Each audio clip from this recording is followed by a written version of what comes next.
प्रधानमंत्री नरेंद्र मोदी पर फिर से बड़ा हमला बोला है और साथ ही कांग्रेस के युवाओं को साफ साफ संदेश दे दिया है कि डरना नहीं है। आइए जरा सुनते हैं राहुल गांधी को और यहीं से चर्चा की शुरुआत करते हैं। बहुत कुछ आज है। आज मल्लिकार्जुन खड़गे और राहुल गांधी दोनों भोपाल में थे और वहां किसान महाचौपाल का आयोजन हुआ था, उसमें गए हुए थे। लेकिन राहुल गांधी ने और मल्लिकार्जुन खड़गे ने आज जो किया है, शायद उससे उसकी गूंज बहुत दिनों तक नरेंद्र मोदी को और उनकी सरकार को और भारतीय जनता पार्टी को सुनाई देती पड़ेगी रहेगी। लेकिन सुनते हैं पहले राहुल गांधी को। हमारे जो यूथ कांग्रेस के बब्बर शेर हैं, हमारे यूथ कांग्रेस के लोग, हमारे कार्यकर्ता बब्बर शेर, आप किसी से नहीं डरोगे, आप किसी से नहीं डरोगे। आप में कांग्रेस पार्टी का खून है, देशभक्ति का खून है। आप हरी क्रांति लाए, आपने देश को अनाज दिया, भोजन दिया, वही काम नरेंद्र मोदी ने खत्म किया है। आपने इंडस्ट्री बनाई, वही काम नरेंद्र मोदी ने खत्म किया। आप 21वीं सदी में आईटी रेवोल्यूशन लाए, डेटा देकर, वही काम नरेंद्र मोदी ने खत्म किया। आपको डरने की जरूरत नहीं है।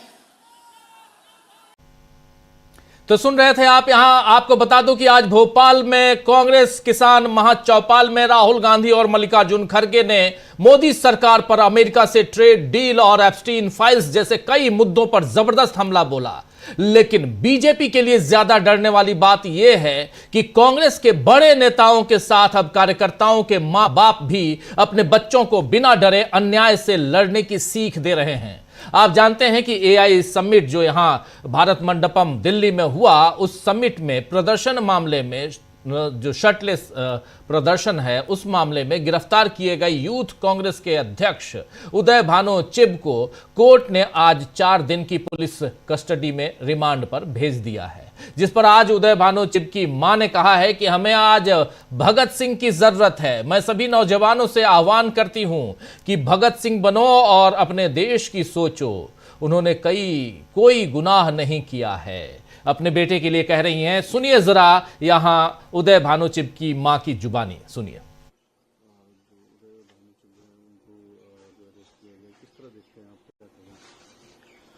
बेटे ने जो कहा कि हम गांधी के मार्ग पर भी चलते हैं और जरूरत पड़ी तो हम भगत सिंह भी बन सकते हैं, तो मुझे उस पर गर्व है। उसने ऐसा कहा। आज भगत सिंह की जरूरत है हमें, और सभी नौजवानों से मैं आह्वान करती हूँ कि भगत सिंह बनो और अपने देश की सोचो। उन्होंने कोई गुनाह नहीं किया है जिन्होंने प्रोटेस्ट किया है। प्रोटेस्ट करना हमें, संविधान ने हमें हक दिया प्रोटेस्ट करने का, और उन्होंने कोई अपने लिए प्रोटेस्ट नहीं किया, देश के लोगों के लिए, देश के किसानों के लिए प्रोटेस्ट किया है, देश के युवाओं के लिए प्रोटेस्ट किया है जो बेरोजगार घूम रहे हैं, जिनके पास काम नहीं है कोई करने को। और जो किसान है, मोदी जी ने जो डील की है, पता नहीं किस प्रेशर के तहत ट्रंप के साथ जो डील की है, वो हमें 18% टैरिफ लगा रहे हैं और ये उनको 0% टैरिफ लगा रहे हैं। तो हमारे किसानों का जो उनका सामान जो है, वो उनका जो आयात होगा वो सस्ता होगा और हमारे किसानों को नुकसान होगा। तो मैं इसके लिए, हम अपने किसानों के लिए, अपने बेरोजगार युवाओं के लिए और देश की जनता के लिए उन्होंने जो प्रोटेस्ट किया है और वो सही है। और प्रोटेस्ट आज नहीं, कब से होते रहे। भाजपा के लोग प्रोटेस्ट नहीं करते थे, और जब कॉमनवेल्थ गेम्स थी, सभी इतने डेलीगेट्स पूरे वर्ल्ड से आए थे, प्लेयर्स आए हुए थे, इनकी 2-3 हजार लोगों ने नंगे होके जो है प्रोटेस्ट किया, तब इनको शर्म नहीं आई। जब समिट में पहले दिन गलहोतिया यूनिवर्सिटी चाइना के रिपोर्ट को अपना रिपोर्ट बताकर कि ये हमारी इनोवेशन है पेश करती है, तब हमारा दुनिया में हम शर्मसार नहीं हुए। तब दुनिया के बहुत से सीईओज बहुत सी कंपनीज के आए थे, हमारी जगह हंसाई हुई। तब इनको अपनी देश की जो है बेइज्जती महसूस नहीं हुई। उनको क्यों नहीं उन्होंने गिरफ्तार किया। मुझे फक्र है अपने बेटे पे, मेरे बेटे पे फक्र। हम सही रास्ता चुनते हैं और सही करेंगे, जनता के लिए कुछ भी करेंगे। और हमारे जो बेटे और उसकी जो टीम है, वो हमेशा युवाओं के लिए आगे लड़ती रहेगी। ये हमारा, हम उसके साथ हैं, और भगवान भी उनके साथ है, क्योंकि भगवान सच्चाई। तो सुन लिया आपने, यहां मां जिस प्रकार अपने बेटे के साथ खड़ी हैं, इसके बाद फिर कांग्रेस पार्टी तो पूरी की पूरी साथ में खड़ी हो ही गई है। वहीं उदय भानु चिब के पिता, जी हां, इनके पिता उदय भानु चिब के पिता ने कहा है कि महात्मा गांधी और उनके साथियों ने आजादी के लिए अंग्रेजों के खिलाफ लड़ाई लड़ी थी। यहां दुख इस बात का है कि पीएम मोदी और उनके साथी तो हिंदुस्तानी हैं, कम से कम आप अंग्रेजों जैसा हाल मत करो, ये भी हिंदुस्तान है, राष्ट्रवादी लोग हैं। उन्होंने कहा कि मुझे अपने बेटे पर गर्व है, मैं नहीं समझता उदय ने कुछ गलत किया है, वो नौजवानों के हित में है। यानी यहां माता पिता दोनों अपने बेटे के साथ हैं। तो जिन यूथ कांग्रेस कार्यकर्ताओं को गिरफ्तारी से मोदी सरकार डराने की कोशिश में थी, यहां उसे तगड़ा जवाब मिल गया है और अब उसका यह डर किस तरह से जाहिर होगा, यह देखना होगा। वैसे आज राहुल गांधी ने फिर कहा है कि नरेंद्र मोदी कॉम्प्रोमाइज्ड हैं और यह उनकी आंखों में दिखता है। आइए जरा सुनिए, यहां फिर राहुल गांधी को सुन लीजिए। नरेंद्र मोदी जी की आंखों में आप देखिए, उनके भाषण देखिए, कल का भाषण देखिए, उनकी आंख में आंख मिला के देखिए, आपको दिखेगा कि नरेंद्र मोदी कॉम्प्रोमाइज्ड है, नरेंद्र मोदी को फंसा दिया गया है और नरेंद्र मोदी ने दबाव में आकर यह डील की है। तो नरेंद्र मोदी को फंसा दिया गया है, नरेंद्र मोदी को दबाव में लाकर यह डील, या नरेंद्र मोदी दबाव में आकर यह डील किए हैं और इसीलिए नरेंद्र मोदी कंप्रोमाइज्ड हैं। तो मोदी किस तरह कंप्रोमाइज्ड हैं, यह तो राहुल गांधी ने बता दिया। वहीं आज उदय भानु चिब को पुलिस कस्टडी में भेजे जाने पर आरजेडी सांसद मनोज झा ने कहा कि पहलगाम और पुलवामा, ये दोनों जो घटनाक्रम है, इन दोनों का मास्टरमाइंड तो नहीं मिला, लेकिन एक प्रोटेस्ट में गिरफ्तारी पर मास्टरमाइंड बताया जा रहा है। सुनिए जरा कैसे इस पूरे घटनाक्रम में अब इंडिया गठबंधन के दूसरे दलों के नेता भी साथ आ गए हैं, कांग्रेस पार्टी के साथ आ गए हैं। सुनिए जरा यहां पर सीधे मनोज कुमार झा को किस तरह से हिरासत में लेना, इसको लेकर एक शब्द का प्रयोग किया गया, mastermind. Mastermind of what? Removing T shirt and protesting. Lal Qila का मास्टरमाइंड तो नहीं मिला, पुलवामा का नहीं मिला, पहलगाम का नहीं मिला। कहां का मिला? कि आपका एक पॉलिटिकल अपोनेंट है जिन्होंने एक प्रोटेस्ट किया और आप उसको राष्ट्र की सुरक्षा से जोड़ करके, मतलब मैंने बार बार कहा है, देश और देश की सरकार एक नहीं होती है। अगर मुझको देश से मोहब्बत है तो मैं सरकार से सवाल पूछूंगा, उसकी आलोचना करूंगा। ये अतीत में भी किया है, ये आज भी कर रहे हैं और भविष्य में भी करेंगे। किसी भी सरकार को ये मुगालता नहीं होना चाहिए कि वही देश है। देश तो रहेगा, सरकारें आएंगी जाएंगी। देश तो रहेगा, सरकारें आएंगी जाएंगी। और यहां मनोज कुमार झा सीधे साथ देते हुए कह रहे हैं कि वहां क्या कुछ हुआ, कॉम्प्रोमाइज्ड की बात कर रहे हैं आप, मास्टरमाइंड की बात कर रहे हैं। लेकिन आप बताइए कि मास्टरमाइंड वो जिस पुलवामा और पहलगाम के घटनाक्रम का मास्टरमाइंड कहां है? आप उसे तो खोज नहीं पाए, लेकिन यहां आप खोजने निकले हैं। उदय भानु चिब को आप गिरफ्तार कर रहे हैं। ये सारी तस्वीरें आप लोग देख रहे हैं। आज राहुल गांधी मल्लिकार्जुन खड़गे जब पहुंचे थे भोपाल, तो भोपाल में उन्होंने भी, और साथ साथ यहां सबसे बड़ी बात यहां समझनी होगी कि युवाओं को अपनी पार्टी के अगर चीफ, मुखिया और बड़े नेताओं का साथ अगर मिल जाए तो युवाओं में शक्ति जो है वो कई गुना बढ़ जाती है। वैसी ही बढ़ती हुई अब दिखाई दे रही है। इसी भोपाल के मंच से आज मल्लिकार्जुन खड़गे ने भी सीधी सीधी चुनौती दी नरेंद्र मोदी को। क्या कुछ कहा है नरेंद्र मोदी के लिए, उनकी सरकार के लिए मल्लिकार्जुन खड़गे ने, जरा सुन लीजिए। मैं कम से कम 60 साल से सियासत में हूं और 54 साल से मैं एमएलए एमपी बन के काम कर रहा हूं, लेकिन ऐसा प्राइम मिनिस्टर मैं कभी नहीं देखा जो अपने आप को पार्लियामेंट में आकर हमसे मिलकर, जैसा कि राहुल जी ने कहा, आंख में आंख भी नहीं मिलाता, अपनी बात को भी नहीं रखता, एक प्रेस कॉन्फ्रेंस नहीं करता और सब कुछ जो बोलता है इतवार के दिन, संडे के दिन मन की बात, और मंडे के दिन पार्लियामेंट में आने के लिए वो कभी तैयार नहीं है। अरे भाई तुम्हारी मन की बात वहां आके बोलो ना, वो नहीं तो इतना डरा हुआ डरपोक एक हमारे प्राइम मिनिस्टर है। उन्होंने क्या करते हैं, कांग्रेस को डराने की काम करते हैं, कांग्रेस को गालियां देने का काम करते हैं, कांग्रेस के युवा कांग्रेस को हरासमेंट करने का काम करते हैं। लेकिन दोस्तों याद रखिए, कांग्रेस कभी भी डरने वाली नहीं। हमारी पार्टी ने, हमारे कार्यकर्ताओं ने ब्रिटिशरों को भगाया, आजादी ली। अरे तुम तो डरपोक लोग सरेंडर हो गए थे, तुम आरएसएस वाले सरेंडर हुए थे, सभी ने माफीनामा लिख के दिया और उसके बारे में बात करते देशभक्ति का।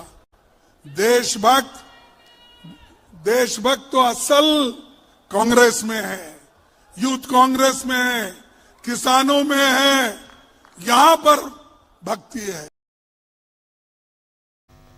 तो देशभक्त, असल देशभक्त जो है वो किसानों में है, देशभक्त जो है असल में वो युवाओं में है, यूथ कांग्रेस में है, कांग्रेस में है। ये बात ये आज कर रहे थे और सीधे सीधे यहां मल्लिकार्जुन खड़गे ने बता दिया कि इतने साल का मेरा अनुभव में सब कुछ रहा।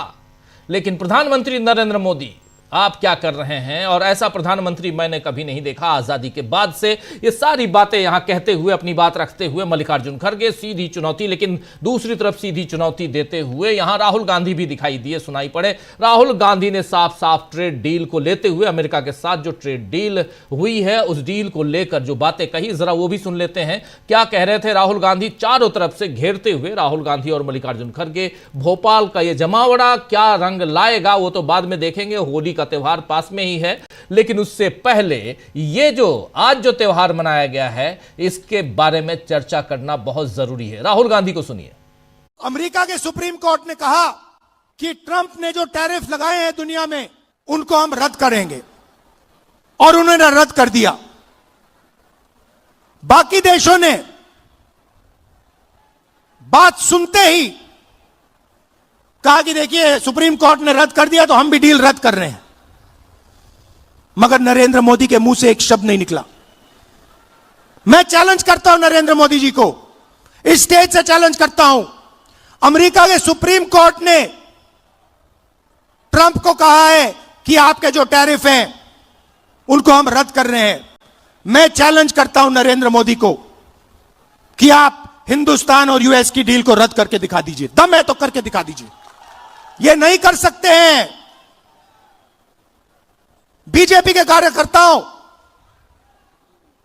मैं आपको बता रहा हूं, ये नहीं कर सकते हैं क्योंकि इन पर अमेरिका का, ट्रंप का दबाव है। ये नहीं कर सकते हैं क्योंकि एप्स्टीन की धमकी है और अदानी का जो क्रिमिनल केस है वो इनके सिर के ऊपर लटका हुआ है। हिंदुस्तान को धोखा दिया है।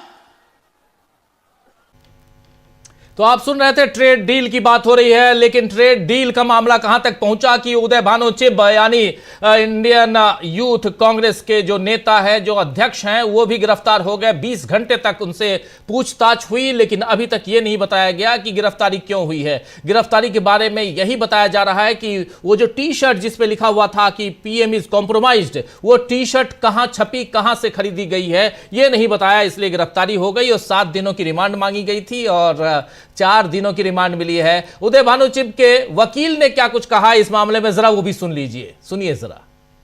Well, primarily we are arguing in the dark because they have not even produced the FIR. They are saying the FIR is so sensitive that we have to make a request. The commissioner will constitute a committee and then they will decide whether they'll give the FIR.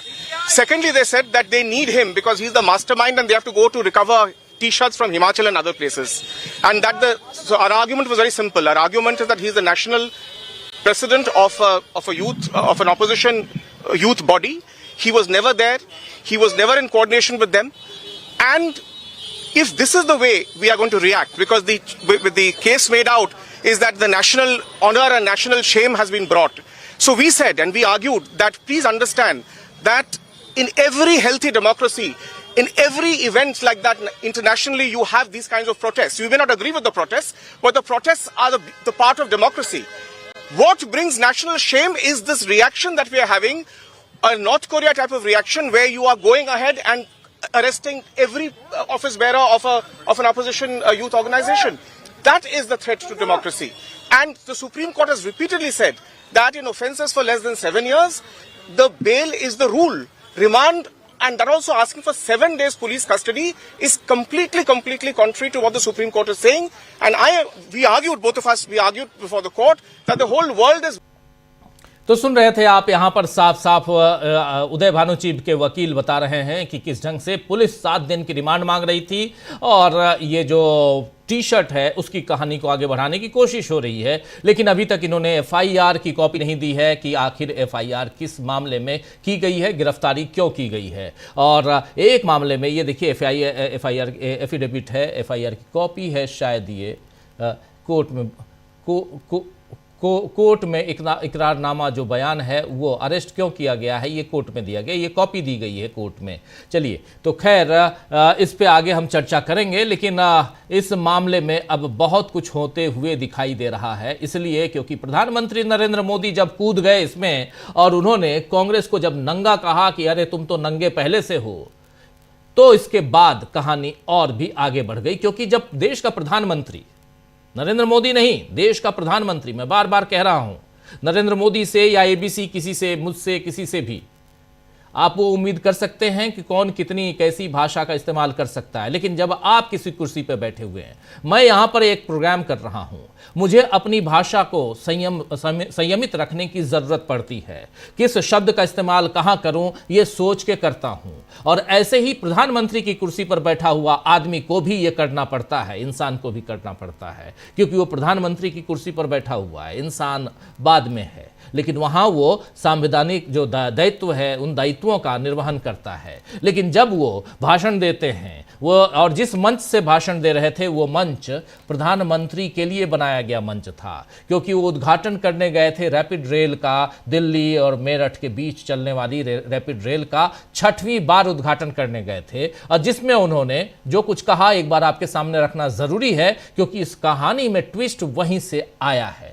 जरा सुना देते हैं आपको कि प्रधानमंत्री नरेंद्र मोदी ने जब परसों भाषण दिया तो उस भाषण में उनकी खीज, वो उनकी बौखलाहट, उनकी तिलमिलाहट, वो जो तमाम जितने ऐसे शब्दों का इस्तेमाल कर सकते हैं आप कर लीजिए मेरी तरफ से, लेकिन बहुत सुनना समझना जरूरी है कि आखिर प्रधानमंत्री ऐसे शब्दों का इस्तेमाल क्यों कर रहे हैं। और अगर प्रधानमंत्री ऐसे शब्दों का इस्तेमाल करेंगे तो फिर पुलिस और बाकी क्या काम करेंगे वो आप जानते हैं, उनके साथी संगी क्या करेंगे वो आप जानते हैं। और इसीलिए भारतीय जनता पार्टी के प्रवक्ता जो हैं वो निकलकर जिस ढंग से यहां विष घोलने का काम कर रहे हैं, जहर घोलने का काम कर रहे हैं समाज में अपने बयानों के जरिए, वो आप लोग सुन सकते हैं, देख सकते हैं। आप चाहें तो आप लोगों को, मैं नहीं चाहता कि ऐसे जहर बुझी बातें आप लोगों तक पहुंचाई जाएं, लेकिन फिर भी पहले प्रधानमंत्री को ही सुन लीजिए, उससे समझ में आ जाएगी बात आपको। सुनिए। और नंगी राजनीति का अखाड़ा बना दिया।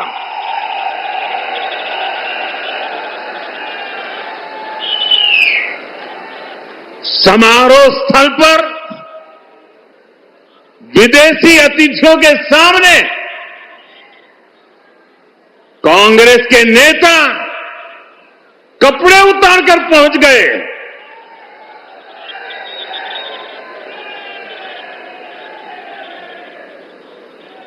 मैं कांग्रेस वालों को पूछता हूं, देश तो जानता है आप पहले से ही नंगे हो, फिर कपड़े उतारने की जरूरत क्या पड़ी?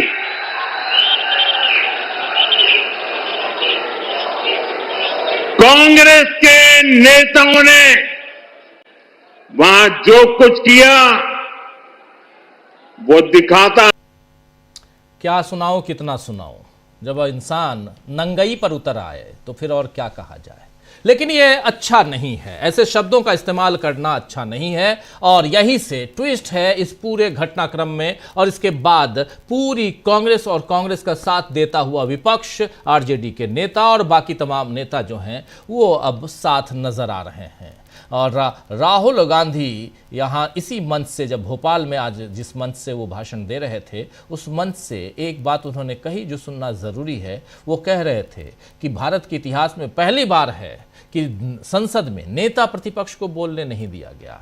हम लोग कई बार ये बात कह चुके हैं, लेकिन राहुल गांधी अपनी जुबानी अगर ये बात कह रहे हैं तो यहाँ उसके मायने हैं। उसको सुन लेते हैं, फिर चर्चा आगे बढ़ाते हैं। हमारे साथ कुछ वरिष्ठ साथी जुड़े हुए हैं, उनसे भी आपका परिचय करवाऊंगा, लेकिन पहले सुनिए राहुल गांधी की ये आखिरी बाइट सुनाता हूं और फिर चर्चा को आगे बढ़ाएंगे। सुनिए। पार्लियामेंट में आपने भाषण देखा मेरा? देखा था? देखिए, प्रेसिडेंट्स एड्रेस होता है, उसमें हर साल राष्ट्रपति का भाषण होता है और उसके बाद पहला स्पीकर ऑपोजिशन का एलओपी होता है।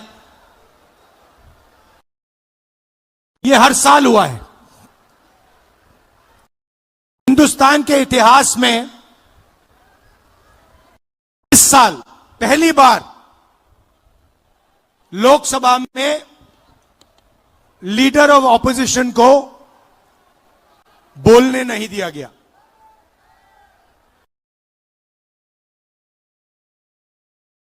मैंने स्पीच शुरू की, मुझे रोका गया, फिर शुरू की, फिर मैंने स्पीच शुरू की, मुझे रोका गया, फिर शुरू की, मुझे रोका गया, बार बार रोका गया। ये बात यहाँ राहुल गांधी कह रहे थे और यहाँ से यानी जो संसद का जो बजट सत्र था वहाँ से जो कहानी आगे बढ़ी थी वो कहानी यहाँ तक पहुँची है जो तस्वीरें आप लोग देख रहे हैं। और उसके बाद नरेंद्र मोदी का नंगा वाला जो भाषण है, उस भाषण के बाद तो कहानी में और भी ट्विस्ट है।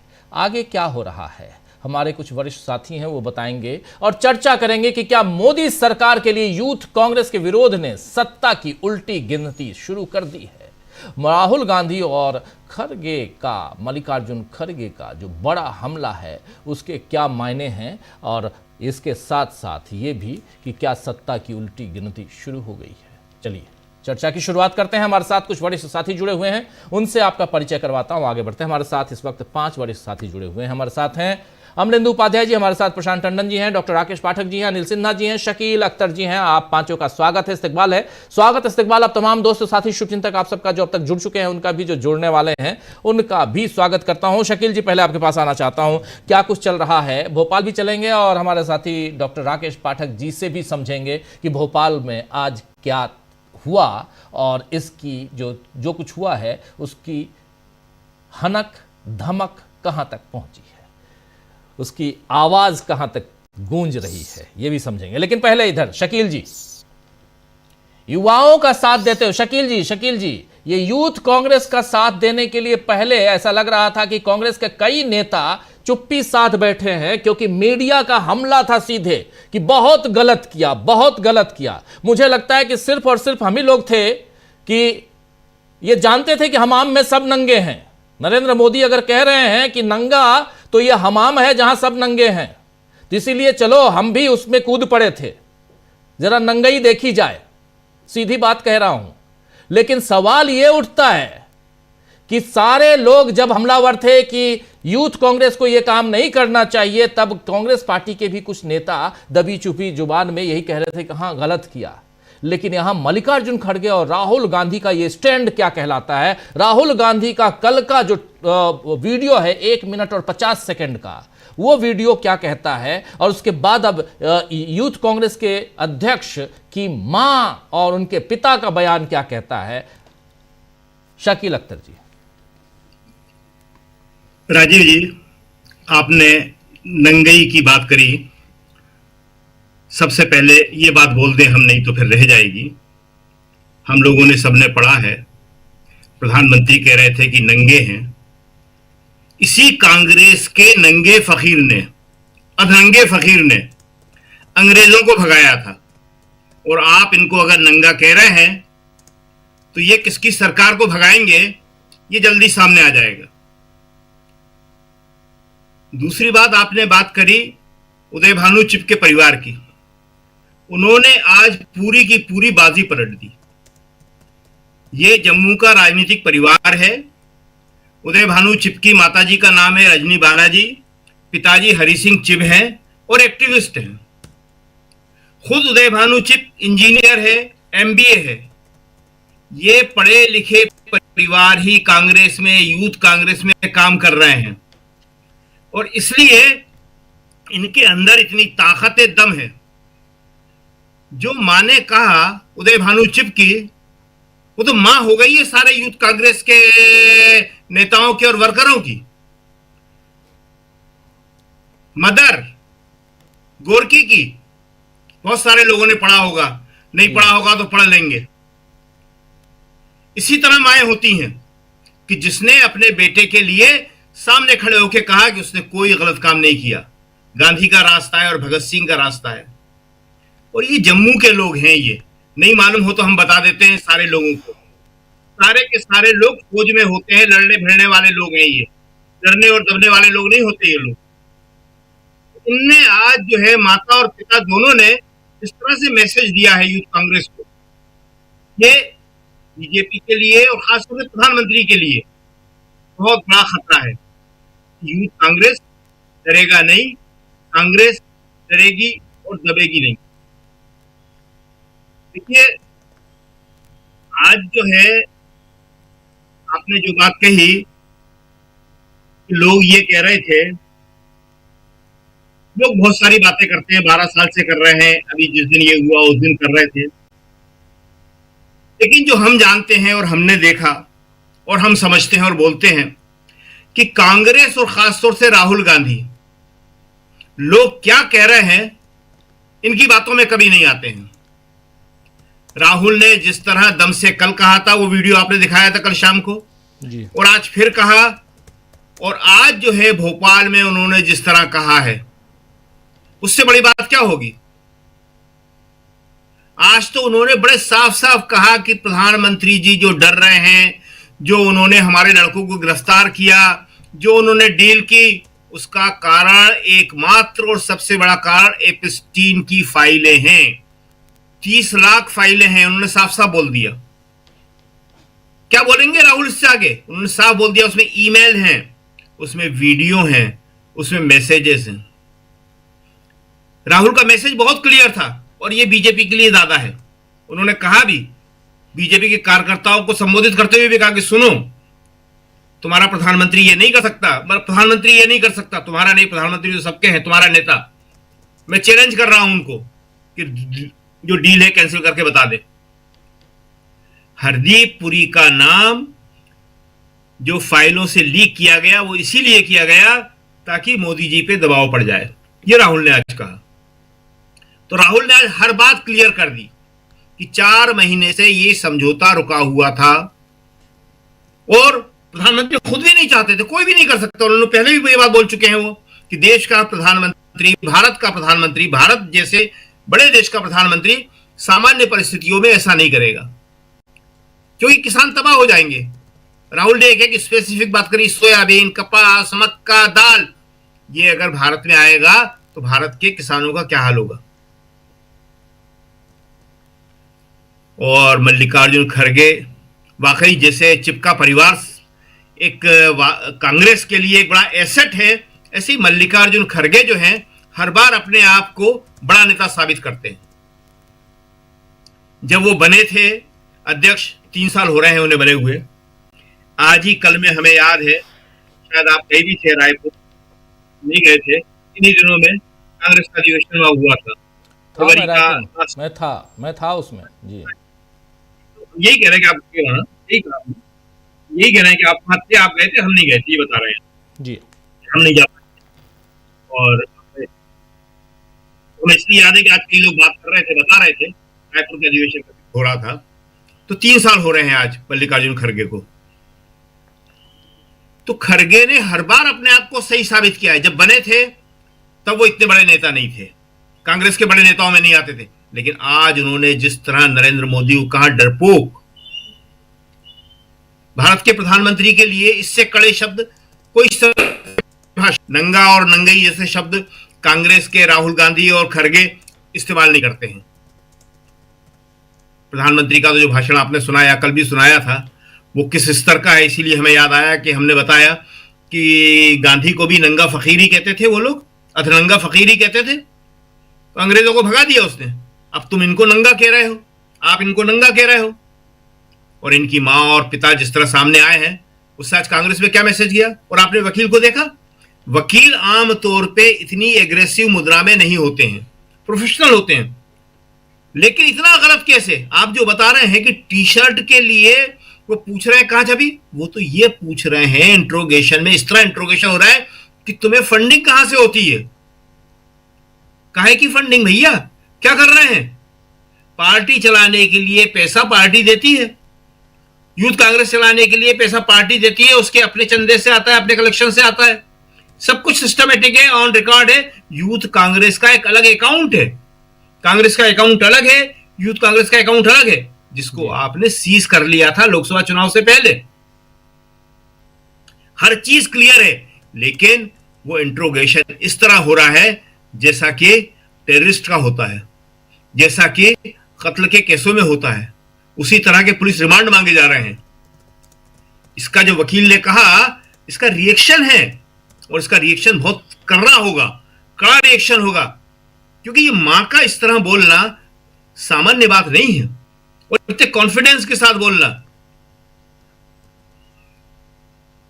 आज मां ने जिनके घरों में जो लड़के गिरफ्तार हुए हैं, अगर थोड़ा बहुत भी कुछ भय होगा, होता है, स्वाभाविक है, क्योंकि इसके तो चिपके तो माता पिता को अभी हमें मालूम नहीं है कि बुलाया कि नहीं बुलाया पुलिस ने, लेकिन यहां तो जो है दिल्ली में और बाहर शिमला में और दूसरी जगह मध्य प्रदेश में जो लड़कों के माता पिता को बुलाया जा रहा है, उनसे पूछा जा रहा है जी, अरे सब पढ़े लिखे लड़के हैं, जैसा हमने बताया, इंजीनियर है उदय भानु चिप का यूथ कांग्रेस का अध्यक्ष, एमबीए है, इसके पिताजी राजनीतिक एक्टिविस्ट हैं, काम करने वाले पढ़े लिखे लोग हैं ये लोग।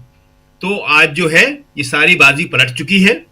मोदी जी जिस तरह से कह रहे हैं उसका कोई असर नहीं हो रहा। मीडिया चाहे दिखाए या नहीं दिखाए, अभी आपने भाषण दिखाया, राहुल का बहुत बड़े हिस्से दिखा दिए, ज्यादातर दिखा दिए, खड़गे जी के हिस्से दिखा दिए। जो गोदी मीडिया जिसे कहते हैं, कहना भी अच्छा नहीं लगता और बार बार कहना पड़ता है, उसमें कहा किसने देखा है? कहीं नहीं। राहुल के भाषण के कहीं हिस्से नहीं है, राहुल ने क्या बोला इसके हिस्से नहीं है। उल्टे बीजेपी का आम प्रवक्ता क्या बोल रहा है, किस तरह के आरोप लगा रहा है, मतलब इस तरह से इस मामले को पेश किया जा रहा है कि जैसे इन लड़कों ने जाने क्या कर दिया हो। तो माने क्या दिया कि भगत सिंह का रास्ता है, ये महात्मा गांधी का रास्ता है, और मेरा लड़का उस पर चला है और ये लड़के उस पर चलेंगे। जी राजीव जी। जी बिल्कुल बिल्कुल, आप सही कह रहे हैं। यहाँ पर माता पिता दोनों जिस ढंग से आए अपने बेटे के साथ, अपने बेटे के ऑर्गेनाइजेशन के साथ, यानी यूथ कांग्रेस के साथ, ये साफ है कि कहीं ना कहीं यहाँ पर एक जोश, एक उत्साह में यहाँ उत्साहवर्धन तो होता ही है, बढ़ोतरी होती है। डॉक्टर राकेश पाठक जी, डॉक्टर साहब जरा आपसे समझना चाहता हूँ, भोपाल में हुआ क्या और इसकी गूंज कहाँ तक सुनाई पड़ रही है या पड़ेगी आगे? जी, आज भोपाल में ये हुआ है कि नरेंद्र मोदी ने, क्षमा कीजिए, राहुल गांधी ने नरेंद्र मोदी की आंखों में आंखें डालकर सीधी लड़ाई छेड़ दी है। लोकसभा में एब्स्टीन एक बार शब्द वे ले पाए थे, सदन की कार्यवाही में से हटा दिया गया। परिसर में खड़े होकर उन्होंने एक बार कहा, उसके बाद वीडियो जारी किया, लेकिन किसी बड़ी आम सभा में हजारों लोगों के सामने सीधे सीधे ये कहना कि नरेंद्र मोदी ट्रेड डील रद्द कर दें अगर दम हो तो, साथ में इसका उत्तर भी दे दिया कि उनकी दम नहीं है ट्रेड डील रद्द करने की। कारण भी बता दिए, एप्स्टीन फाइल्स में लाखों पन्ने आना बाकी है, अडानी पर अमेरिका में केस है। यहां एक छोटा सा तकनीकी पक्ष रख देते हैं। राहुल गांधी की इस चुनौती को नरेंद्र मोदी बड़ी आसानी से स्वीकार कर सकते हैं, क्योंकि सर ट्रेड डील तो अभी इंक हुई ही नहीं है, उस पर दस्तखत कहां हुए हैं? चाहे तो बैक कर सकते हैं। यूरोपियन यूनियन के मुखिया ने तो कह दिया है कि ट्रेड डील की पुष्टि हम नहीं करेंगे। सुप्रीम कोर्ट अमेरिका के फैसले के बाद। तो ये एक इशारा, अगर डीवी लाइव को नरेंद्र मोदी देख रहे हो तो इस बहाने से राहुल गांधी की चुनौती को स्वीकार कर लें और ट्रेड डील को रद्द कर दें। तो वो हुई ही नहीं है। लेकिन राहुल गांधी ने जो आरोप लगाए हैं वे बहुत ज्यादा गंभीर हैं और अब इसके असर, इसकी गूंज, इसकी धमक की बात अगर आप करेंगे तो आज की इस जनसभा से गांव-गांव, घर-घर लौटने वाले कार्यकर्ता, किसान, युवा जो भी उस सभा में थे और जिन लोगों ने, मुझे नहीं मालूम मुख्यधारा के मीडिया ने इसको कितना दिखाया, लेकिन आप और हम जब इसे दिखा रहे हैं तो हजारों, लाखों, करोड़ों लोगों तक पहुंच रहा होगा जी। कल का ही राहुल गांधी का वो जो 1 मिनट कुछ सेकंड का वीडियो है, 2 घंटे में 10 लाख लोग देख चुके थे। उसके बाद तो हमने गिनती भी नहीं देखी कितने लोगों ने देखा है। यानी अब एप्स्टीन फाइल्स में हमारा प्रधानमंत्री कहीं ना कहीं से घिरा हुआ है। हमारे माननीय प्रधानमंत्री का नाम उसमें है, उनके मंत्री का नाम है, अडानी और अंबानी के नाम भी आज राहुल गांधी ने लिए हैं। दोनों प्राइवेट लोग हैं, न मंत्री हैं न सांसद हैं। लेकिन इसके जरिए देश के घर घर तक राहुल गांधी ने अब यह संदेश पहुंचा दिया है कि कुछ है ऐसा, कोई ऐसी फाइल है जिसके चलते प्रधानमंत्री नरेंद्र मोदी बेहद डरे हुए हैं। और शकील साहब ने ठीक कहा कि देश के प्रधानमंत्री को डरपोक कहना, देश के सामने एक बार यह स्थापित हो जाना कि सचमुच में देश का मुखिया डरपोक है, वो अमेरिका से डरता है, वो इजराइल से डरता है, वो सवालों के जवाब नहीं देता। राहुल गांधी के अलावा मल्लिकार्जुन खड़गे ने भी आज अपने भाषण में कहा कि मुझे 60 साल हो गए देश की राजनीति में, मैंने ऐसा प्रधानमंत्री नहीं देखा जो न विपक्ष से आंख मिला पाता है, न प्रेस कॉन्फ्रेंस करता है, न सवालों के जवाब देता है, वगैरह वगैरह। तो कुल मिलाकर अब जो लड़ाई है वो ब्रांड नरेंद्र मोदी की हवा निकालने की लड़ाई है। राहुल गांधी बार बार दोहराते रहते हैं कि वो एक गुब्बारा है, उनमें मीडिया ने हवा भरकर इतना फुलाकर इतना बड़ा बना दिया है, एक सुई चुभोएंगे तो हवा निकल जाएगी। राहुल गांधी हर दिन नरेंद्र मोदी नाम के इस भीम का गुब्बारे में सुई चुभो रहे हैं। अब बात कर लेते हैं थोड़ी सी युवा कांग्रेस के अध्यक्ष की गिरफ्तारी की। देखिए किस तरह सरकार परेशान है। सरकार तो सीआरपीसी के कानून को भी बलाए ताक रखकर एफआईआर की कॉपी नहीं सौंपना चाहती। आपने जो कागज दिखाया वो गिरफ्तारी मेमो है, उसमें लिखा है कि वो उन्होंने ये नहीं बताया कि टी शर्ट कहां छपी है, इसलिए गिरफ्तार किया गया है। एक दिलचस्प वीडियो अभी और आ गया है, हम चाहेंगे कि हमारे दर्शक उसको देख लें। हम कोशिश ये वाली, ये अलका लांबा टी शर्ट पर अपने हाइलाइटर से किसी पेन से लिख रही हैं प्राइम मिनिस्टर इज कंप्रोमाइज्ड, और फिर उस टी शर्ट को पहन रही हैं। अब करिए इनके खिलाफ मुकदमा दर्ज, गिरफ्तार कर लीजिए इनको। देखिए टी शर्ट पहन रही हैं। अगर कांग्रेस के कार्यकर्ता, युवा कांग्रेस के कार्यकर्ता ऐसी शर्टें पहनकर रोज प्रतिरोध करने लगेंगे, प्रदर्शन करने लगेंगे, तो दिल्ली पुलिस कहां तक जाएगी। और जो सवाल कहा गया मनोज कुमार झा का, हमने बयान सुनवाया प्रोफेसर झा का, कि मास्टरमाइंड के रूप में युवा कांग्रेस के अध्यक्ष को पोर्ट्रे किया जा रहा है कि जैसे किसी बहुत बड़ी साजिश के मास्टरमाइंड है। राजधानी दिल्ली में हुए लाल किला विस्फोट के मास्टरमाइंड का असली नाम पता तो ढूंढ नहीं पाई है पुलिस अभी तक। लेकिन अब इससे आगे की प्रक्रिया पर ध्यान देना होगा राजीव जी। क्या सचमुच में प्रधानमंत्री नरेंद्र मोदी के भाषण, भारतीय जनता पार्टी के पूरे अभियान, मीडिया के अभियान के बावजूद देश के लोगों ने युवा कांग्रेस के प्रदर्शन को देश का अपमान माना है? क्या उसे देशद्रोह माना है? इसके लिए मैं एक स्केल सुझाना चाहता हूं हमारे दर्शकों को। एक पैमाना है, एक टेस्ट करने का तरीका है।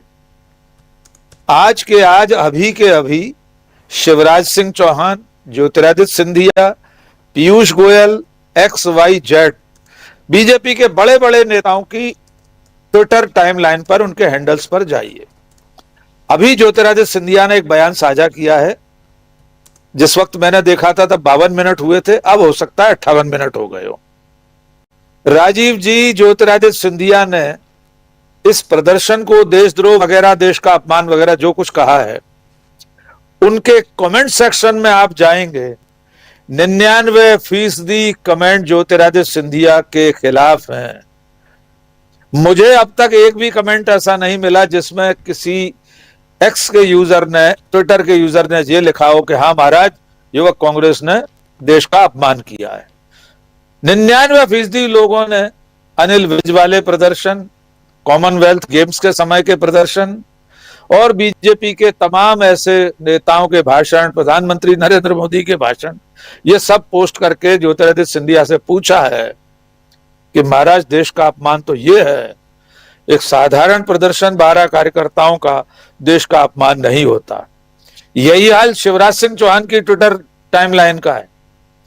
इसका अर्थ यह है, जब आप इस पैमाने पर इसकी जांच परख करते हैं कि क्या देश में बीजेपी का नैरेटिव चल पाया, या कांग्रेस ने जो आंदोलन किया, युवक कांग्रेस ने जो किया, वो देश की जनता तक उस रूप में ही पहुंचा।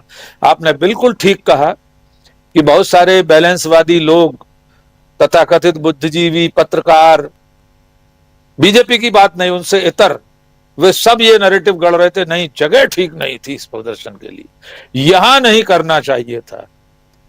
उन सब लोगों के ताजिए भी अब ठंडे हो गए हैं, क्योंकि हमारे आपके जैसे लोगों ने यह पूछ लिया है कि अगर जगह की ही बात है तो देश की संसद से ज्यादा पवित्र कौन सा स्थान होता है।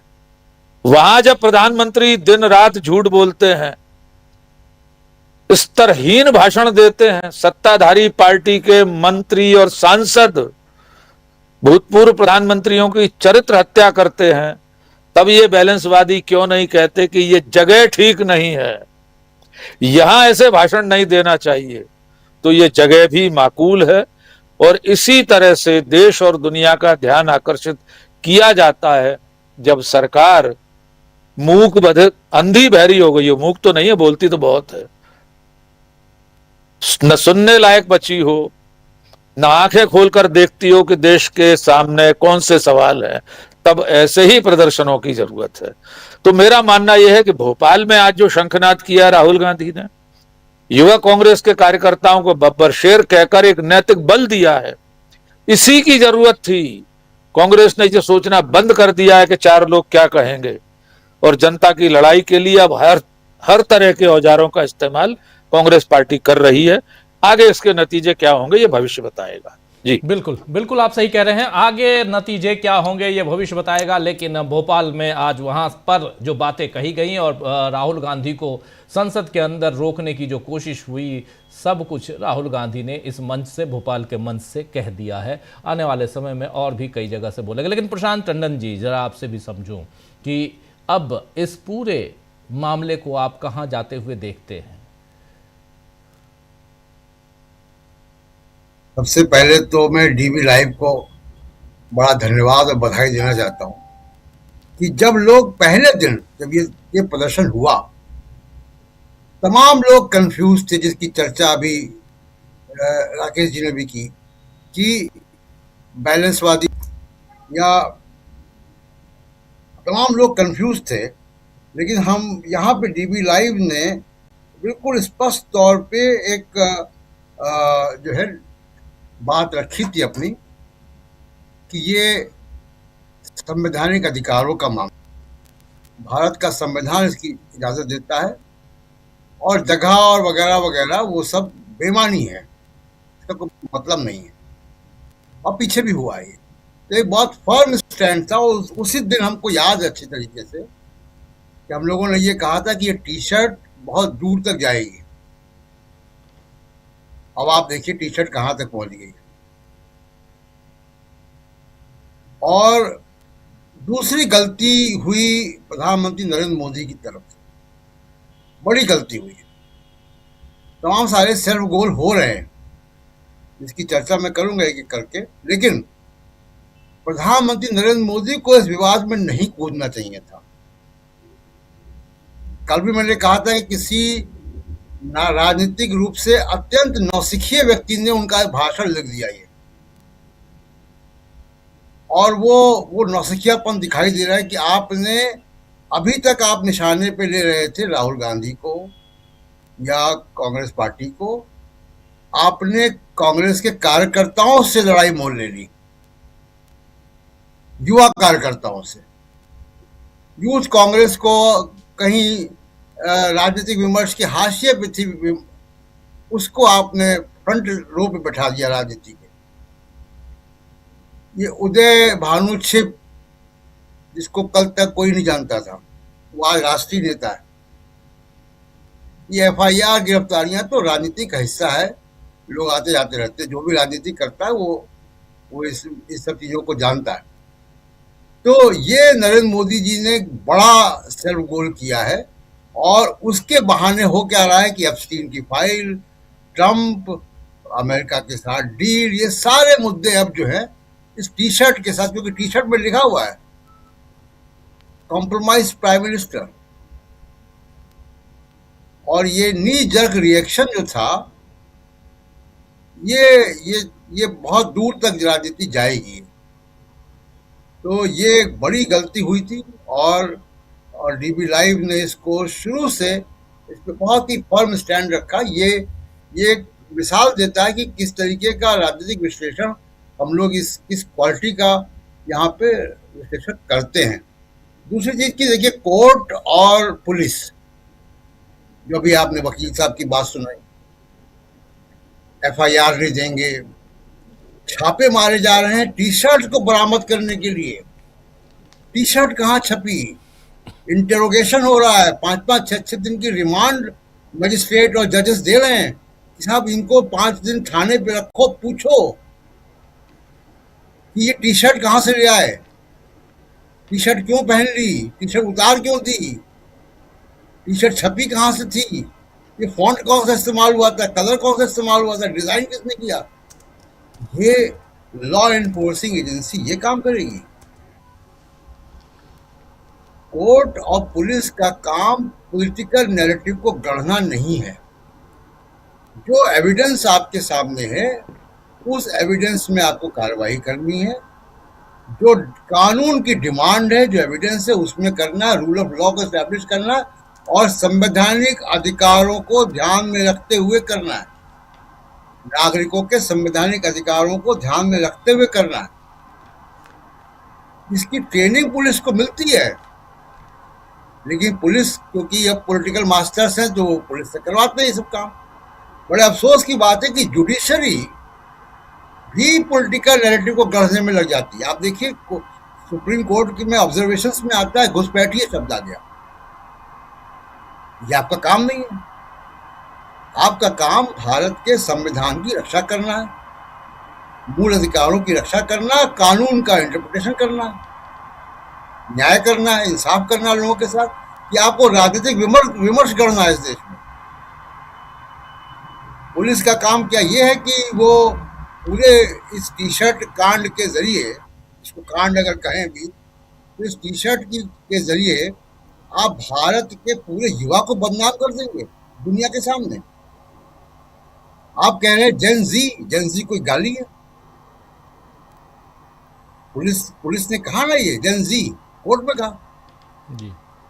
फिर नेपाल की जेन जी क्या, जो नेपाल में आज सरकार है उन्हीं की जेन जी की दी हुई सरकार है। बांग्लादेश में चुनाव हो गए, सरकार बन गई, वो बांग्लादेश के युवाओं के आंदोलन के बाद का आउटकम है जी। उसको आप दिल्ली पुलिस तय करेगी कि वो गलत थे कि सही थे। आप बात करेंगे बांग्लादेश के नए प्रधानमंत्री से कि साहब आपके युवा जो है ऐसे थे और हमारा युवा प्रभावित हो रहा है उससे। ये पुलिस का काम नहीं है। ये यूनिफॉर्म, कंधे पे स्टार इसलिए नहीं दिए गए हैं कि आप पॉलिटिकल विमर्श तय करेंगे और पूरे देश के युवा को बदनाम कर देंगे आप। ये कहां से? आप पुलिस वालों के घर में युवा नहीं है क्या? इनके भी अफसरों के लड़के कॉलेज स्कूल में पढ़ते हैं। आप अपने बच्चों को बदनाम कर रहे हैं, जिनको जो देश का भविष्य है, जो भविष्य के प्रधानमंत्री हैं, जो भविष्य के वैज्ञानिक हैं, भविष्य के में ओलंपिक के मेडल लाने वाले हैं, आप उनको बदनाम कर रहे हैं। आप पुलिस की भाषा से देखिए जो कोर्ट में बोली है पुलिस ने कि जेन जी, जी तो जेन जी गाली है कोई? कल को आप किसी को बुढ़ा कह देंगे तो ये गलत एक परिपाटी इस देश में चल गई है, इसको रोकने की जरूरत है। बात की जो राहुल गांधी और मल्लिकार्जुन खड़गे ने कहा, वो बात काफी दूर तक जाएगी। हो क्या रहा है राजीव जी कि मोदी साहब का क्राइसिस मैनेजमेंट कई बार ऐसा होता है कि फेल हो जाता है। अब इस वक्त इनके क्राइसिस मैनेजर कौन है? अभी राहुल गांधी ने एक बात की है ना कि यूएस के साथ ट्रेड डील अनाउंस कर दी। क्या कृषि मंत्री से पूछा शिवराज सिंह चौहान से? क्या नितिन गडकरी से बात की? क्या राजनाथ सिंह से बात की? क्या कैबिनेट में आया? ये नहीं आया। कौन इनके क्राइसिस मैनेजर हैं? जब भी मोदी जी पे हमला होता है तो कौन सामने आता है? बड़ा रोचक है। इनके क्राइसिस मैनेजर है ऋषिकांत दुबे। कितने प्रतिष्ठित व्यक्ति हैं ऋषिकांत दुबे। मोदी जी के क्राइसिस मैनेजर हरदीप पुरी, दुनिया में नाम रोशन है एफस्टीन फाइल की वजह से। इनके तीसरे क्राइसिस मैनेजर है किरण रिजिजू, जिन्होंने सुप्रीम कोर्ट के जजेस को, पूर्व जजेस को एंटी इंडिया गैंग बता दिया था। बाद में इनका मंत्रालय भी छीना गया। ये लोग क्राइसिस मैनेजर। पॉलिटिकल विजडम यहां से आ रहा है मोदी जी का, और कोई नौसिखिया स्पीच राइटर है जो कुछ भी लिख रहा है। अगले राउंड में राजीव जाएंगे तो जो नंगापन, रंगी राजनीति, ये सब जो मोदी जी का विमर्श है, जरा इस पे बात करेंगे। और मोदी जी कल इजराइल जा रहे हैं, उस पर भी चर्चा करनी चाहिए, क्योंकि इजराइल की 2017 की जो यात्रा थी उसके भी तार कहीं ना कहीं एप्स्टीन के मेल से जुड़ते हैं। इस पर भी चर्चा होनी चाहिए। जी। और मज़ेदार तथ्य यह है कि इजराइल मोदी जी जा रहे हैं, इसकी खबर इजराइल से हिंदुस्तान को मिलती है, न कि हिंदुस्तान से हिंदुस्तान को मिली है। यानी इजराइल से ही ये खबर आती है कि नरेंद्र मोदी जा रहे हैं इजराइल, और कल 2 दिवसीय यात्रा पर 9 साल बाद जा रहे हैं। 2017 में जब नरेंद्र मोदी गए थे तो एक एप्स्टीन फाइल्स में से एक मेल में ये लिखा हुआ है, वो आप लोगों ने पढ़ा होगा कि मोदी जी वहाँ जा रहे हैं, वहाँ डांस करेंगे, वहाँ कम्युनिटी से मिलेंगे, तो उससे फ़ायदा होगा अमेरिका में प्रेसिडेंशियल इलेक्शन में। और उसके बाद क्या हुआ आप लोगों ने देखा। चलिए खैर, लेकिन नरेंद्र मोदी वहाँ जा रहे हैं तो एक और भी हेक्सागोनल अलायंस बना रहा है इजराइल, और इसमें ये शिया और सुन्नी दोनों को अलग रखने की प्लानिंग है। और इसमें भारत को विशेष आमंत्रित के रूप में, न सिर्फ विशेष आमंत्रित बल्कि उसके एक सदस्य के रूप में और रखा गया है। परसों, आज तारीख है 24, 23 और उसके पहले 22 तारीख को इसकी घोषणा की है वहाँ के प्रधानमंत्री ने, बेंजामिन नेतन्याहू ने। और उसके बाद उसमें ये भी घोषणा कर दी कि भारत उसमें रहेगा, और ये भी घोषणा कर दी कि आ रहे हैं प्रधानमंत्री नरेंद्र मोदी। ये सारी चीज़ें वहाँ से घोषणा हो रही हैं। अब सोच लीजिए दोस्तों कि हमारे यहाँ की विदेश नीति विदेश तय कर रहा है, हम नहीं तय कर रहे हैं, हमको बुलाया जा रहा है। सुनिए, आप आ जाइए, इजराइल आइए, अब यरूशलेम में आपकी ज़रूरत है और आके भाषण दे दीजिए। उधर वो कहेंगे सुनो आ जाओ यहाँ वाशिंगटन DC, तो ऐसे नहीं चलता। चलिए खैर, लेकिन आपने बहुत इंपॉर्टेंट बात कही है। आना चाहता हूँ अनिल जी आपके पास, माफ़ी चाहूँगा लंबा वेट करना पड़ा आपको। बहुत गंभीर चर्चा इसमें प्रधानमंत्री नरेंद्र मोदी जो कूदे हैं और उसके बाद जो गिरफ्तारी हुई है, और ख़ासकर उदय भानु चिब की, इस गिरफ्तारी के बाद कांग्रेस पार्टी को इस पूरे के पूरे इस एक तरह से कहें तो, क्योंकि अभी आपने देखा होगा एक ट्वीट कांग्रेस पार्टी ने भी, IYC ने, दोनों ने किया अलग अलग। अब टी-शर्ट की राजनीति चल रही है। अभी आपने अलका लांबा को भी देख लिया, उन्होंने टी-शर्ट बनाकर खुद पहन लिया। आपको पता करते रहो कि कौन छापा। ये टी-शर्ट देखिए, डरपोक PM टी-शर्ट से भी डरता है। ये PM इज़ कॉम्प्रोमाइज्ड। ये देखिए, ये अभी PM इज़ कॉम्प्रोमाइज्ड अभी थोड़ी देर पहले कांग्रेस पार्टी के ट्विटर हैंडल से, एक्स हैंडल से इसको शेयर किया गया है। इसकी सियासत को ज़रा समझाइए अनिल जी, बहुत गहराई से आप सियासत को देखते समझते आए हैं, ज़रा समझना चाहता हूँ इसमें कूदने का अर्थ, नरेंद्र मोदी के कूदने का अर्थ क्या है? क्या इससे नरेंद्र मोदी को बेनिफिट है? क्योंकि वो तो सियासी तौर पर फायदा खोजते हैं, और जो भाषण देकर वो नंगा वर्ड का इस्तेमाल किया उन्होंने कांग्रेस पार्टी के लिए, एक बार आप बोल देते चलो, लेकिन कई बार आपने कहा, इससे कितना फायदा उस पार्टी को मिलने जा रहा, बीजेपी को मिलने जा रहा, और कितना घाटा कांग्रेस पार्टी को होने जा रहा है? देखिए, ये जो नरेंद्र मोदी कूदे हैं वो मजबूरी में कूदे हैं, और इसके लिए आपको जो कांग्रेस या जो राहुल गांधी की पॉलिटिक्स है उसको इसका क्रेडिट देना होगा, क्योंकि बीजेपी काउंटर नहीं कर पा रही थी बीजेपी, जबकि बीजेपी को साथ काफी मिला।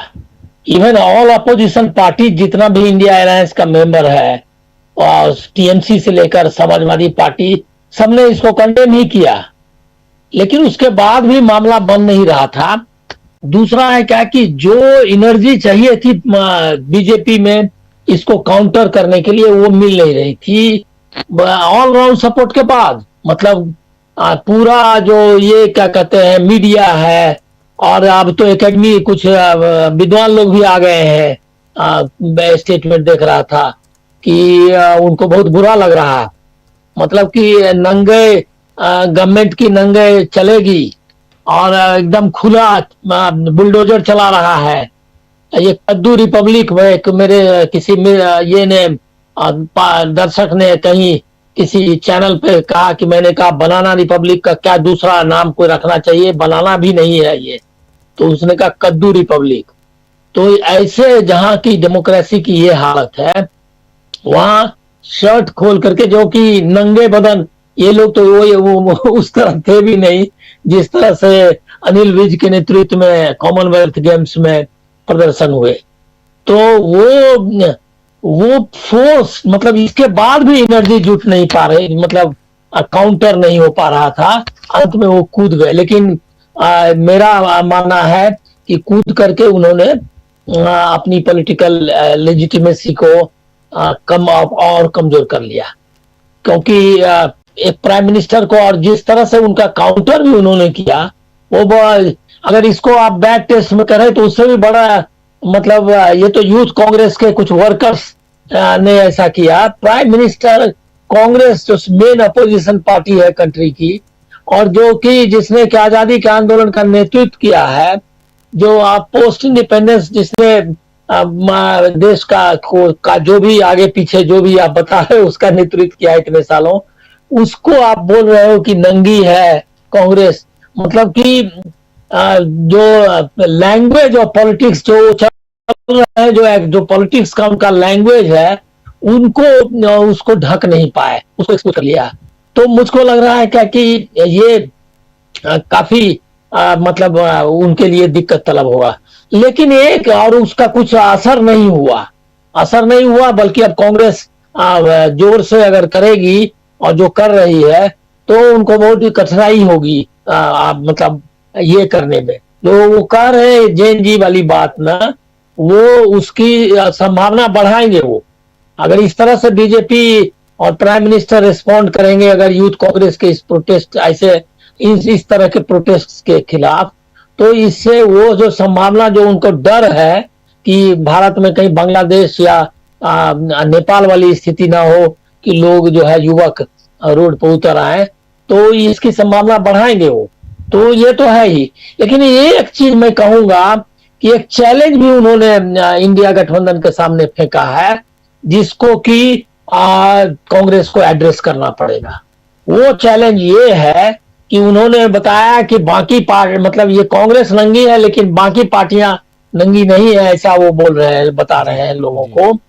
और ये पार्टियों को, इसका मतलब उन्होंने आइसोलेट करने की कोशिश की है कांग्रेस को with in the India alliance या अपोजिशन जो पूरा फ्रेम है।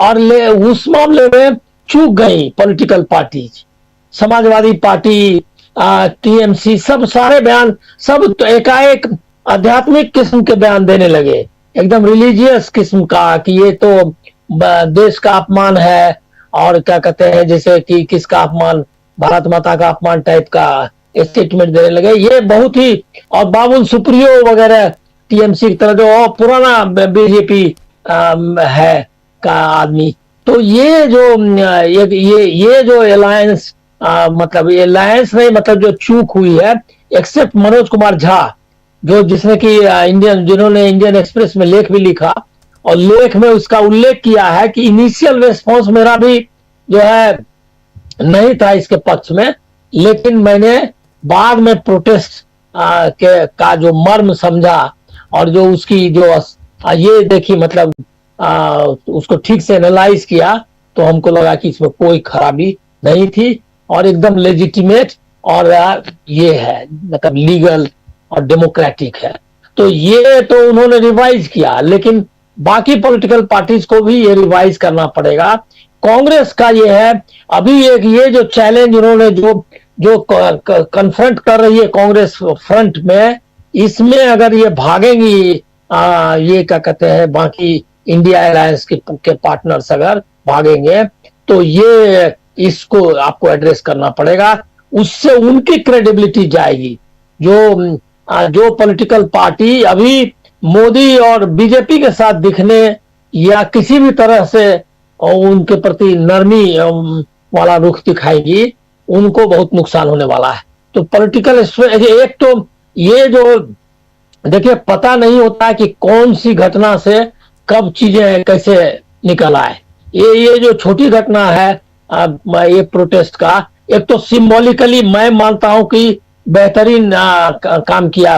डे वन से मुझको भी, जैसे आपके चैनल को कोई कंफ्यूजन नहीं था, उसी तरह से मुझको भी कोई कंफ्यूजन नहीं था कि इसमें कुछ भी खराबी नहीं है और ये एकदम जरूरी था, ये अटैक होना ही चाहिए था। ये जिस तरह से आप डील कर रहे हैं एपिस्टीन्स फाइल्स का में नाम वाला आदमी बैठा हुआ है, मैंने वही कहा कि इतना इससे अश्लील कुछ हो नहीं सकता कि जो अश्लीलतम कार्य का अपराधी इंटरनेशनल अपराधी है उसके साथ आपके मंत्री के सरोकार का नाम निकल रहा है और वो गद्दी पर बैठा हुआ है, लेख लिख रहा है एआई समिट पे, और इस पे इंडियन एक्सप्रेस वगैरह ने छापा है कल ही मेरे ख्याल में, या आज उसका लेख छपा है हरदीप पुरी का। तो इससे अश्लील और कुछ हो नहीं सकता। कांग्रेस ने इसको एक्सपोज कर दिया और ये एक एकदम जरूरी इंटरवेंशन था। और बाकी पॉलिटिकल पार्टीज को ये मैसेज जो है ये प्रोटेस्ट का, ये जो अपोजिशन जो लोगों के मन में जो है एपिस्टीन फाइल्स या यूएस डील के बारे में जिस तरह का प्रतिरोध आकार ले रहा है, उससे दूर नहीं रहना चाहिए, उनको इसके साथ आना चाहिए। और ये कांग्रेस की भी जिम्मेदारी है कि वो जो है इनको इस बात के लिए इनको बताए कि ये वो एड्रेस कर रही है कांग्रेस लोगों को, जनता को, लेकिन उसको अपने पार्टनर्स को भी इसके लिए करना चाहिए। ये चलने वाला नहीं है, इसको आपको ज्वाइंटली करना पड़ेगा। अंत में अभी इजराइल की आपने चर्चा की, क्लियर हो गया इजराइल जाने के जो उनका प्रोग्राम बना है, इससे उन्होंने साफ कर दिया है कि जो फार राइट विंग पॉलिटिक्स है ग्लोबल ये में, जो कि कॉलोनियलिज्म को, इंपीरियलिज्म को रिवाइव करना चाहता है, जो कॉरपोरेट और के जरिए पूरे दुनिया को गुलाम बनाना चाहता है, भारत ने उसके साथ अपना जोड़ लिया है। कोई ग्लोबल साउथ का आदमी इजराइल के पक्ष में नहीं है, अभी किसी भी तरह के संबंध में कोई पीएम कभी जा नहीं रहा है।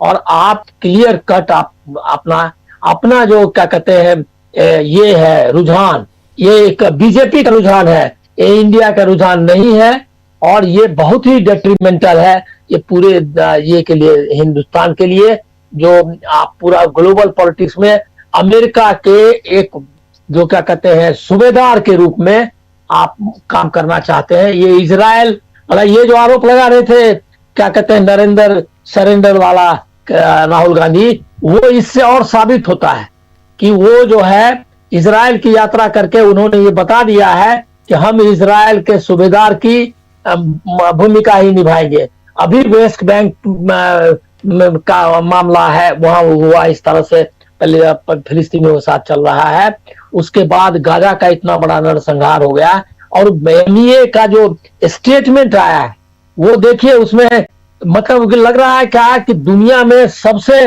बेहतरीन देश है, जिससे कि आपको क्या कहते हैं, समझो ये संबंध बनाना बहुत जरूरी है। कॉपरेशन, वाइड रेंजिंग कॉपरेशन, जिसमें कि साइंस, टेक्नोलॉजी, एग्रीकल्चर। मैं एक लास्ट वर्ड है जो समझना चाहिए कि वो क्या करने जा रहे हैं, क्या वो गाजा में जो प्लान है अमेरिका का उसको सफाई करने का, उसमें क्या भारतीय लोग भी जाने वाले हैं, पीपुल टू पीपुल का भी है। तो ये जो गठबंधन है इसमें ये नरेंद्र सरेंडर वाला और ज्यादा चिपकता है। मैं तो मानूंगा कि एकदम टाइमली इंटरवेंशन था। ये अगर नहीं होता तो ये सारी चीजें जो एपिस्टीन फाइल्स, इजराइल, पूरा जो राइट वर्ड शिफ्ट जो है, जो हमारा उस तरह से घोर दक्षिणपंथी, फासिस्ट और मानवता विरोधी ये क्या कहते हैं इजराइल के साथ उनका भारत का को जोड़ना, ये करके उन्होंने ऐतिहासिक रूप से देश को नीचा दिखाया है।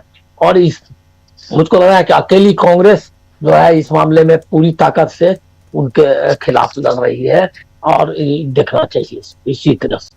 जी जी, बिल्कुल बिल्कुल आप सही कह रहे हैं। जरा जल्दी से अमलेंदु जी, इस पूरे मामले पे अब चूंकि मामला जो है वो भोपाल भी पहुंच चुका है, यानी पब्लिक मंच पे भी पहुंच चुका है मामला, और ऐसे में अभी अभी जो ऑर्डर है, कोर्ट का ऑर्डर, इनको उदय भानु चिब का मामला, उसमें कोर्ट ने बोला है साफ साफ कि आप एफआईआर दीजिए।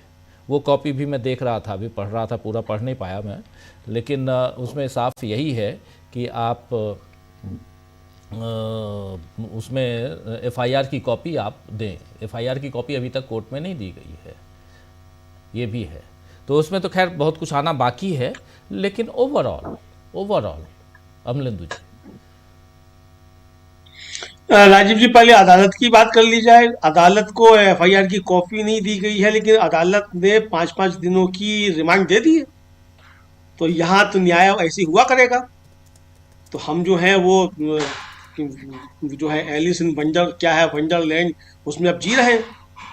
अच्छे दिन आ गए हैं कि अदालत को एफआईआर की कॉपी भी नहीं दिखाई जाएगी, और अदालत जो है वो पुलिस के कहने पे 5-5 दिनों की रिमांड भी दे देगी। तो इससे ज़्यादा और अच्छे दिन क्या चाहिए? आ गए हैं अच्छे दिन।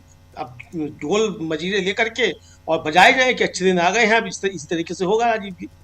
लेकिन आज राहुल गांधी ने और खड़गे ने, दोनों ने जिस तरीके से राजीव जी आज प्रहार किए हैं, मुझे लगता है कि अगर कोई शर्म वाला व्यक्ति होगा राजीव जी, तो या तो राहुल गांधी और मल्लिकार्जुन खड़गे के चैलेंज को स्वीकार करेगा, वरना इस्तीफा देकर झोला उठाकर चल देगा, अगर कोई शर्म वाला मतलब व्यक्ति होगा कोई तो। लेकिन श्रम निरपेक्ष सरकार है, श्रम निरपेक्ष सब पार्टी है राजीव जी, तो इनसे हम कैसे ये आशा करें कि ये कोई शर्म वाली बात भी करेंगे? लज्जा वाली ये बात कैसे कर सकते हैं? हमारे यहाँ राजीव जी कहावत है कि परिवार के दावत हुई, दावत में जो था वो दिया गया कि भाई आप आइएगा दावत में, तो सारा परिवार पहुंच गया। तो सारा परिवार पहुंचा तो कहा गया कि भाई कि शर्म नहीं, लज्जा नहीं आई कि पूरा परिवार चलाया। तो बोले लज्जा का परोसा बांध के दे दो, लज्जा घर पे बीमार है। तो ये तो राजीव जी लज्जा निरपेक्ष, शर्म निरपेक्ष लोग हैं, तो इनसे कैसी आशा की जाए कि ये कुछ जो है इनको कुछ शर्म आएगी। लेकिन आज जो चुनौती दी है, और खुलकर राहुल गांधी ने आज चुनौती दी कि भाई अगर आप में हिम्मत है तो आप इस ट्रेड डील को नकार दीजिए, ट्रंप को आप नकार दीजिए। तो ये नकारने की अगर क्षमता है प्रधानमंत्री में, तो प्रधानमंत्री को ये क्षमता अपनी प्रदर्शित करनी चाहिए, 56 इंच की छाती दिखानी चाहिए, और एक अकेला सब पर भारी वाले प्रधानमंत्री को राहुल गांधी का ये चैलेंज स्वीकार कर लेना चाहिए। लेकिन मुझे नहीं लगता है कि प्रधानमंत्री इस तरीके का कोई चैलेंज स्वीकार करेंगे, क्योंकि वो मन की बात करते हैं, और जैसा कि खड़गे जी ने कहा कि मन की बात भी जो है वो बाहर आकर करते हैं, सदन के अंदर जो नहीं करते मन की बात। सदन के आकर करो मन की बात, तो वो करना नहीं चाहते। लेकिन ये जो अब दबाव है राजीव जी बढ़ता चला जा रहा है, और एपस्टीन के मामले को लेकर जिस तरीके से चीजें सब सामने आ रही हैं, अब तो खुलकर जो ये कहा जाने लगा कि भाई इसमें प्रधानमंत्री के नजदीकी लोगों का नाम है। और आज तो राहुल गांधी ने एक और बड़ी बात कही, जिसका जिक्र आपने भी किया, प्रशांत जी ने भी किया। आज तो राहुल गांधी ने साफ तौर पर कहा कि ये तो अभी जो है केवल दिखाया गया 30 लाख फाइल जारी करके कि अभी बहुत माल है हमारे पास और तुरंत डील कर लो वरना ये और खुल जाएगा। तो हमें नहीं मालूम राजीव जी ऐसा कुछ है कि नहीं है, लेकिन अगर राहुल गांधी इस बात को कह रहे हैं तो राहुल गांधी के इस आरोप का जवाब देना चाहिए भारतीय जनता पार्टी को, प्रधानमंत्री को, कि जो बाकी पन्ने बचे उसमें कुछ भी नहीं है। प्रधानमंत्री या प्रधानमंत्री के मंत्रिमंडल से जुड़े हुए या प्रधानमंत्री के मित्रों में से किसी का कुछ कारनामा उसमें दर्ज नहीं है, ये जवाब देना चाहिए। लेकिन अभी तक राजीव जी इस तरीके का कोई जवाब कम से कम हमने नहीं देखा कि भारतीय जनता पार्टी या सरकार की तरफ से कुछ ऐसा आया हो कि राहुल गांधी के ये आरोप जो है वो हम इनका खंडन करते हैं और आने वाली जो फाइलें हैं उनमें जो है किसी का भी कुछ नहीं है। तो ये एक तरीके से दिखाई पड़ता है। अब राजीव जी जिस तरीके से आंदोलनों को कुचलने की बात की जा रही है, आंदोलनों को कुचला जा रहा है, नंगाई की बातें होने लगी, तो यहाँ राजीव जी दो बातें बताना मुझे लगता है कि थोड़ा ठीक रहेगा। एक तो ये कि जैसा कल भी हम लोगों ने जिक्र किया था कि महात्मा गांधी भी नंगे फकीर थे, आज नंगा फकीर कहा उनको अंग्रेजों ने, और उन्होंने सत्ता जो थी उखाड़ फेंकी अंग्रेजों की। तो काले अंग्रेज अब आ गए हैं तो इनको ये समझ लेना चाहिए। दूसरा राजीव जी, ये यूथ कांग्रेस जो है, ये यूथ कांग्रेस संजय गांधी की बनाई हुई सेना है, और जब इमरजेंसी के बाद जनता पार्टी का शासन आया तब जो था इसका पुनर्गठन किया गया। और राजीव जी हम लोग तो छोटे छोटे थे, हम लोग देखते थे कि पूरे देश भर में जहाँ मतलब हम चूंकि रिश्तेदारियाँ हमारी देश भर में थी तो हम जाते थे तो देखते थे कि पूरे देश भर में यूथ जो था वो सब यूथ कांग्रेस से जुड़ने लगा। तो आज राजीव जी वही परिस्थितियां पैदा की जा रही हैं कि इस यूथ कांग्रेस के जरिए जो है क्या ये सरकार जो है वो, अब हम कहना तो नहीं चाहिए कि वो कब खुदेगी नारे जो लगते रहते हैं, लेकिन क्या ये सरकार जो है ये अपनी गिनती जो है उल्टी इसने खुद शुरू कर दी है और शुरुआत जो है ये यूथ कांग्रेस के ऊपर इस जुल्म के साथ हो रही है। मुझको ऐसा लगता है राजीव जी कि अगर यूथ कांग्रेस से मोदी जी और मोदी जी की सरकार और भारतीय जनता पार्टी इस तरीके से अगर अब टक्कर लेने पे आ गए हैं तो ये समझ लेना चाहिए। राजीव जी देखिए, कांग्रेस के अंदर इस समय जो बड़े नेता जिनके बारे में सब कहा जाता रहा, कई बड़े नाम रहे, विद्याचरण शुक्ल रहे, अकबर अहमद डंपी रहे, ये कमलनाथ, राजेश पायलट, ये सब लोग राजीव जी उसी यूथ कांग्रेस से निकल कर आए थे, जिन्होंने जो था वो भारतीय जनता पार्टी का जो पूर्वज था जनता पार्टी और जो इनका जो आरएसएस था उसकी नाक में दम कर रखा था जनता पार्टी के शासन में। तो ये समझना पड़ेगा कि आप जो हैं वो खुद दावत दे रहे हैं अपने बर्बादी के रास्ते पर चलने की। मुझको राजीव जी ऐसा लगता है, बाकी भारतीय जनता पार्टी एक बड़ी पार्टी है, दुनिया की सबसे बड़ी पार्टी होने का दावा करती है, मिस्ड कॉल से उसके यहाँ मेंबर बन जाया करते हैं, लेकिन अगर राजनीति की समझ होगी तो मुझे लगता है कि उनके यहाँ जो रणनीतिकार हैं उन्होंने शायद रणनीति कोई गलत तैयार कर ली है, या फिर राजीव जी जैसा कि मैंने पहले भी कहा कि मोदी जी के खिलाफ बीजेपी में भयंकर षड्यंत्र चल रहे हैं, तो इसलिए इन षड्यंत्रों के तहत जो है यूथ कांग्रेस से पंगा लेने की रणनीति पर बीजेपी ने ये रणनीति तैयार की है ताकि मोदी जी को आगे चलकर गंभीर तरीके के नुकसान हो। राजीव जी बिल्कुल बिल्कुल सही आप कह रहे हैं, और बहुत महत्वपूर्ण चर्चा हम पिछले लगभग सवा घंटे से कर रहे हैं, और अब 15-20 मिनट का समय है, जल्दी जल्दी थोड़ा आगे बढ़ते हैं। और शकील जी, आगे आपको ये अभी देख रहा था मैं, जो कोर्ट का ऑर्डर है उसमें एफआईआर की बात है, लेकिन कुछ मुस्कुरा रहे हैं आप, मंद मंद मुस्कुरा रहे हैं, आपकी मुस्कुराहट पे ही बताइए आखिर मुस्कुरा क्यों रहे हैं? जी नहीं, बहुत बड़ा कैनवास हो गया है ये जी, और इसमें क्या बोलें, लेकिन कुछ ऐसी बातें बोलते हैं हम